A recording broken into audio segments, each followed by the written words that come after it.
Já de seguida, o nosso próximo interveniente é o Ricardo Sousa.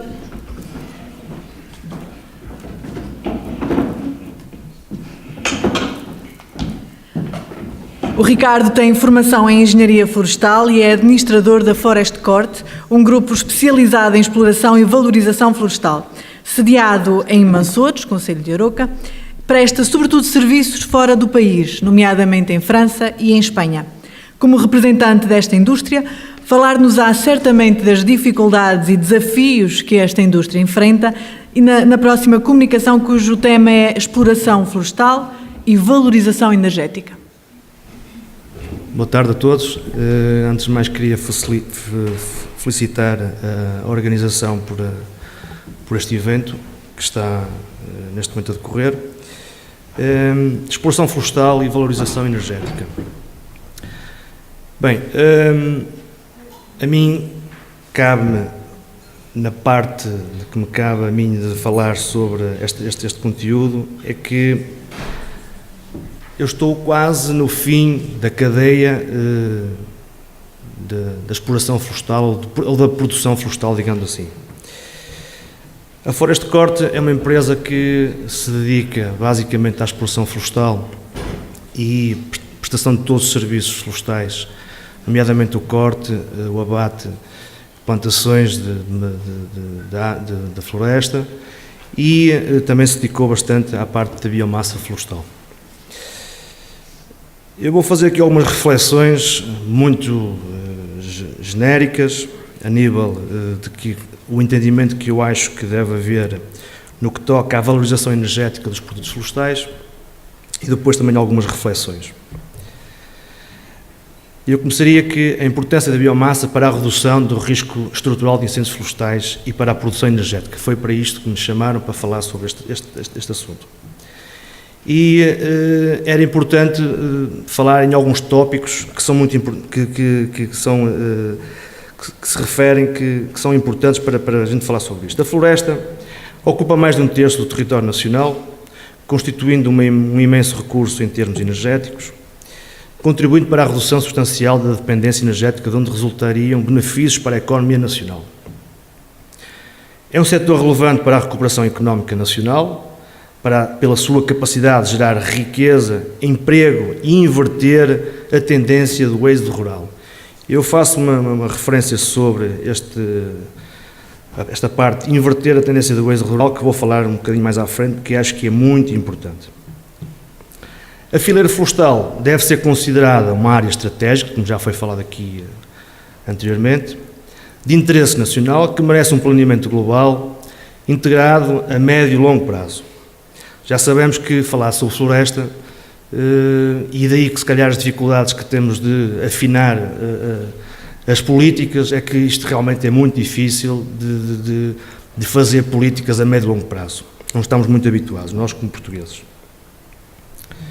A biomassa florestal deve igualmente ser valorizada nos seus diferentes usos, quer para fins energéticos, quer para a produção de calor e outras aplicações que também podemos falar mais para a frente. As centrais de biomassa são abastecidas com sobrantes da exploração florestal, nomeadamente ramos, picadas, restos de corte de árvores e árvores de diâmetros reduzidos, e não apenas com matos resultantes da limpeza das florestas. Isto é uma parte que foi muito aclamado, que as centrais de biomassa trabalhavam com a queima dos matos e que isto ia resolver o problema dos incêndios em Portugal. Errado. Persiste a dúvida sobre a quantidade de matéria-prima que é necessária para abastecer de forma rentável o conjunto das centrais de biomassa existentes e previstas. Na minha opinião, não. Não há falta de matéria-prima para as centrais de biomassa existentes e até deveríamos ter mais centrais, porque neste momento é um problema grave das empresas de prestação de serviços, ditos madeireiros, que é o escoamento dos resíduos provenientes da exploração florestal. Ou seja,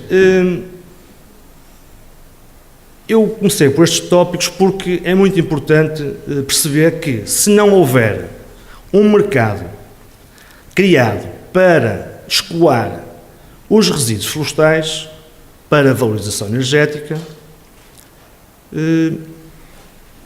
temos um problema, que é estes resíduos ficam na floresta e apresentam um acréscimo ao risco de incêndio. Logo que todas as políticas, a meu ver, que promovam a valorização deste tipo de material são bem-vindas. E quando eu há pouco referi que aproveitamento ou valorização das árvores de baixo diâmetro ou de baixo volume, se não houver este mercado criado, mais uma vez, valorização deste tipo de material, voltamos a ter um problema que é proveniente da falta de gestão, ausência de gestão, ou até mesmo pelos incêndios que acontecem e que depois, quando passam os incêndios por povoamentos prematuros, temos um problema agravado que é, temos material em pé, que não tem qualquer tipo de valor comercial, e se não houver uma valorização deste material, dito que é biomassa florestal, estamos mal porque temos um sobrecusto. Logo, a valorização deste tipo de material é muito importante porque é um princípio para se começar uma floresta bem gerida. Ou seja, temos áreas, neste caso aqui, por exemplo, em Arouca, que depois do incêndio, muito dos locais onde o incêndio percorreu são áreas de eucaliptal e de outras espécies que já havia uma ausência nítida de falta de gestão, material esse que não tem qualquer tipo de aplicação comercial. Logo, se não houver um destino para se valorizar esse material, temos um problema acrescido. Mas também há outras limitações. A distância percorrida pela matéria-prima é fundamental na rentabilidade das centrais de biomassa. Porquê? Porque isto é um produto que praticamente não tem valor. O valor que este produto pode ter é traduzido praticamente nos custos de serviços que são todos necessários para fazer o corte, a rechega, o transporte e o processamento deste material para ser posteriormente queimado. A logística de processamento e transporte é bastante complexa. Falta de criação de uma rede estruturada de pontos de recolha de biomassa florestal em articulação com as autarquias locais, organizações de produtores florestais e agentes económicos do setor poderiam estimular a recolha e entrega dos resíduos florestais. O minifúndio, como tanto é falado, é uma característica dominante da propriedade florestal nacional que dificulta também a existência de uma gestão integrada cujas consequências se refletem na disponibilidade de biomassa e na propagação dos incêndios florestais, como falei anteriormente. A gestão das IFES ou outros modelos de gestão integrada deverão ser repensados de forma a incentivar os proprietários florestais à gestão ativa da floresta. É essencial a existência de um cadastro da propriedade rústica de todo o país atualizado.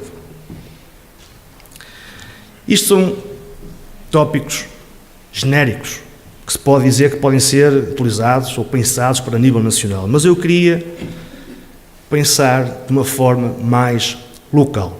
E acho que nós, como arauquenses, deveríamos pensar de uma forma mais local. E temos que olhar para a nossa floresta e não pensar nas políticas que podem vir do Ministério da Agricultura, do Governo A, do Governo B. Nós sabemos que o setor florestal, a fileira florestal em Arouca, é muito importante. Então, eu acho que devemos pensar para nós o que é que realmente devemos fazer. E há coisas que acho que, a meu ver, deveríamos equacionar. Algumas reflexões. No ciclo de produção florestal, a componente de exploração florestal, como eu disse, é dos últimos intervenientes, ou seja, tudo o que se faça menos bem será pago pelo proprietário ou pelo produtor florestal. E eu falo por experiência própria porque nós, quando vamos fazer qualquer tipo de serviço florestal ou fazer qualquer compra de um produto florestal, eu tenho que ver quanto custa fazer esse produto, transformá-lo e levá-lo para a fábrica, e o que sobrar, mais ou menos, é que se pode dizer que é para pagar ao proprietário florestal. E, de facto, hoje em dia, a falta de acessos à mecanização florestal é muito importante combater isto. Ou seja, hoje qualquer tipo de exploração florestal que introduza muita mão de obra, já estamos a começar mal. E a Forest Corp, por exemplo, uma das coisas que se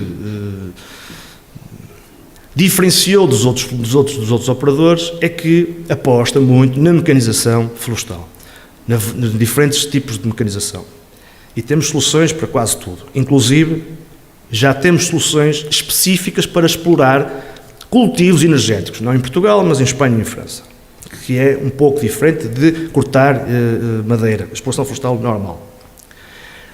Os excessivos números de árvores por hectare, por sua vez, volume de madeira com valor comercial por hectare baixo, ou seja, falta de gestão.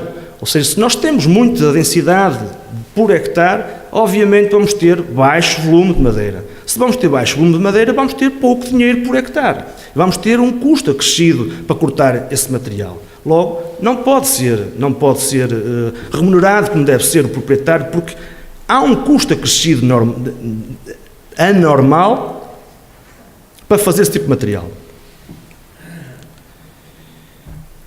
Para inverter a tendência do êxodo rural, eu acho que isto está tudo interligado,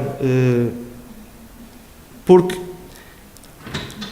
deverá haver um investimento pelas autarquias locais em infraestruturas florestais comuns, tais como abertura de caminhos florestais em zonas remotas ou de zonas de difícil acesso, beneficiação dos caminhos existentes proporcionando o alargamento e regularização da plataforma, construção de valetas, manutenção e construção de novos pontos de água para o apoio ao combate a incêndios florestais, construção de uma rede de vigia com apoio às novas tecnologias, ou seja, se localmente as juntas, a Câmara, a região, apostar neste tipo de infraestruturas que são comuns a toda a comunidade, vai criar confiança na fileira florestal local, dinamiza o mercado imobiliário dos terrenos florestais, fazendo com que as pessoas comecem a se interessar mais por ir ao seu terreno, comecem mais a criar dinâmicas de compra e emparcelamento de terrenos, porque todos os proprietários sabem que um dos grandes problemas é o minifúndio. Então, se há melhores condições de infraestruturas, as pessoas acabam por começar a comprar e a permutar terrenos uns com os outros,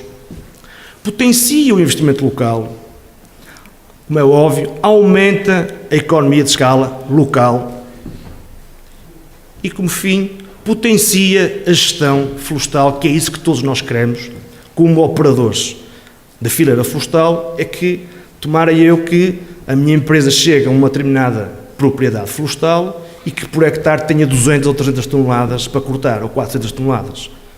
Mas, efetivamente, não é isso que acontece.